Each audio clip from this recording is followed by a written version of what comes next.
नमस्कार मित्रांनो, मी आदित्य भगत. हा आपला पहिला ब्लॉग. आपल्या ब्लॉगचा हा पहिला दिवस. तर मी चाललो होतो कार वॉश करायला. आज दादाला मला जायचं होतं गावाला. दादा गेला होता ऑफिसला. दादाचा कॉल आला. दादाने ऑर्डर दिली होती की कार वॉश करून ठेव, मी आलो का लगेच आपण गावाला पावसामुळे आपली कार जास्तच खराब झाली होती. मग काय मारला स्टार्टर आणि निघाला जवळ असलेला वॉशिंग सेंटर.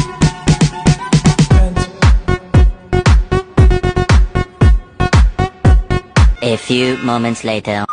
तिथे गेलो तर काय गर्दी जास्त होती. तसं काय आपल्याला कामच नव्हतं. 1 तास वेट केला तेव्हा कुठून नंबर आला.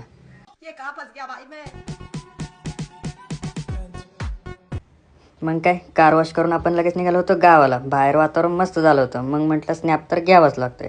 आपण कुठं कुठं फिरतो हे बाकीच्यांना दिसण्याचं स्रोत म्हणजे स्नॅप. 2 तासाचा प्रवास करून अखेर गावाला पोहोचलो. गावाला घरी गेल्यानंतर शेतामध्ये जावंच लागतंय, कारण आपण आहे शेतकरी कुटुंबात. शेतात गेल्याशिवाय आपल्या मनाला काय आनंदच भेटत नाही, कारण शेतात गेल्यावर मन एकदम प्रसन्न होतं. शाबास बेटा. शेतात फेरफाटका मारून घरी येईपर्यंत तर अंधार पडला होता. घरी आलो तर आईचा स्वयंपाक चालू होता. आई जोपर्यंत जेवायला आवाज देत नाही तोपर्यंत ओट्यावर बसलो, कारण गावाला घरात नेटवर्क कमी असते. तुम्हाला आपला ब्लॉग कसा वाटला कमेंटमध्ये नक्की सांगा. तर आजचा दिवस इथेच संपला. ब्लॉग आवडला असेल तर नक्की लाईक करा. धन्यवाद.